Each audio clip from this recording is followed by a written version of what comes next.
예, 안녕하세요. 네, 참 코로나 때문에 매일 우리 숫자가 늘어나니까 너무 다들 참 힘든 것 같습니다. 이번 주도 화이팅 했으면 좋겠고 시작하겠습니다. 먼저 여기 그림 위로 조금 올려주시면, 예. 위에 있는 그림은 전월 대비 소비자 물가 상승률이 발표가 나온 건데요. 보시면 전월 대비 물가 상승률이 낮아지지 않으면 인플레가 잡을 수가 없습니다. 근데 이 그림에 나와 있는 것처럼 전월 대비 소비자 물가 상승률이 끊임없이 올라가고 있는 중이다.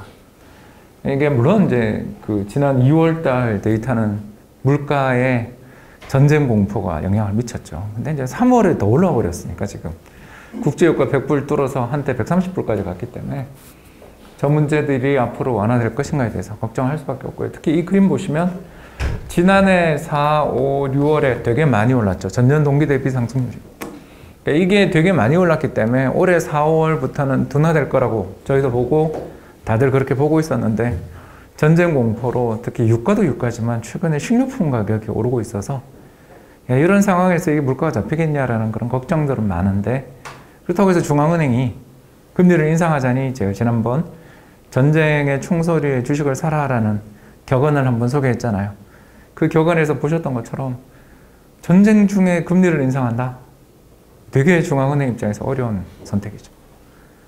왜? 지금 옆에서 우리가 피투성이가 돼서 싸우고 있는데 내부 충질 아니냐 이럴 수 있다는 거죠.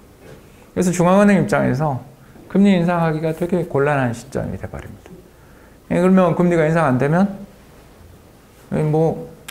나쁘지 않죠. 그러니까 주식시장이 오르는데 경제 입장에서 보면 그건 주식시장 참가자들 이야기고 이런 식으로 전쟁에 대한 공포가 높아지는 시기에 경기가 어떻게 될 것인가에 대한 걱정들이 많을 수밖에 없는. 그래서 또 주가는 그래서 조정을 받았던 거 아닌가 생각됩니다. 넘어가겠습니다. 네, 그래서 이 걱정이 이런 이상한 그림으로 표현이 됐다. 예, 미국의 10년 만기 국고금리인데 이상하죠? 전쟁이 났는데 이게 왔다 갔다 하고 있습니다. 예, 특히 끝부분을 보시면 소비자 물가 상승률이 지금 분명히 7.9까지 올랐다고 제가 이야기하고 있는데 금리가 2% 정도에서 왔다 갔다. 이상하지 않으세요, 여러분?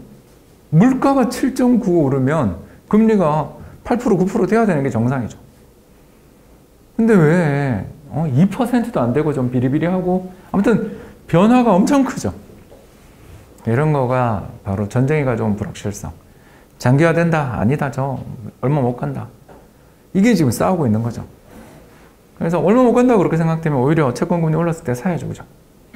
반대로 더 간다. 그러면 더 간다는 사람들이 세를 얻을 때는 이런 데서 오르는 거죠. 지금 시장이 갈피를 못 잡고 있는 과정을 오늘 여기서 확인할 수가 있습니다. 넘어가시죠. 급등의 원인은 여러 가지 물가 지표들 중에서도 임대료가 제일 크다. 기억나시죠? 이제 이 그림도 친숙해지죠? 전체 소비자 물가에서 차지하는 비중들을 측정한 것인데 임대료가 30% 정도 되고요. 최근에 가격을 많이 올리고 있는 중고차나 신차는 4%밖에 안 되는데도 이 영향력이 큰 이유는 40%씩 오르고 있기 때문에 그런 거죠. 그리고 식료품 8%. 그리고 에너지가 어디 갔습니까? 위로 쭉 돌다 보면 에너지가 나오게 되어 있는데 에너지 7%. 이런 식으로 상당히 최근에 물가 상승을 많이 유발하는 요인들은 좀 특정 섹터에 집중되어 있다. 넘어가겠습니다. 그래서 이제 이게 걱정이죠. 자, 이게 오늘 여러분들한테 공부를 하나 하자면 OER이라는 지표를 오늘 소개하게 됐습니다.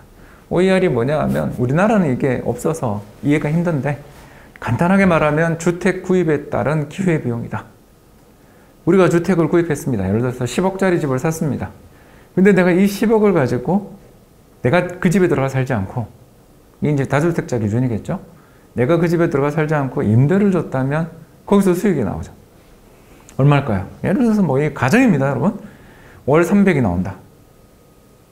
이해되시죠? 그 정도 하면 연 3,600만 원. 그럼 3.6%죠.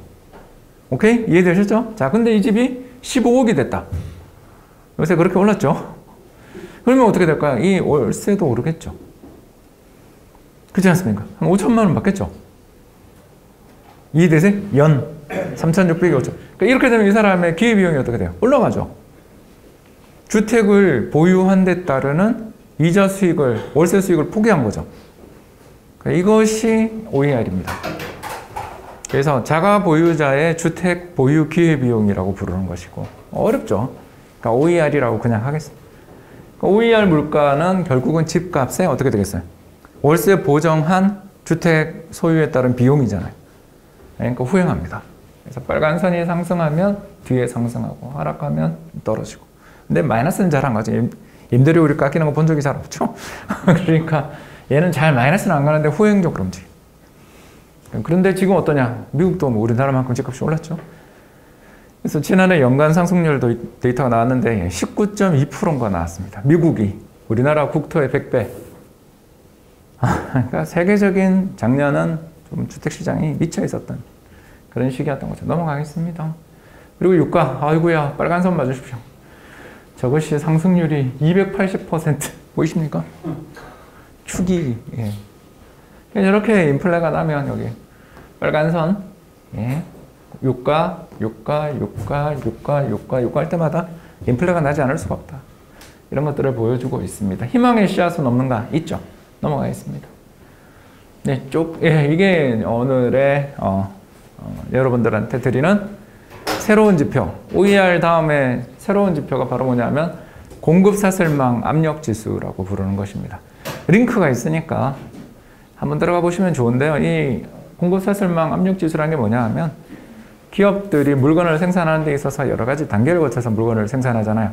물론 처음부터 끝까지 모두 다 자기 걸 생산하는 기업들도 있습니다만 대체로 이제 그런 기업들은 좀 드물고 다른 데서 물건을 사서 조립하거나 또 자기 물건을 다른 데 넘기는 경우가 많죠.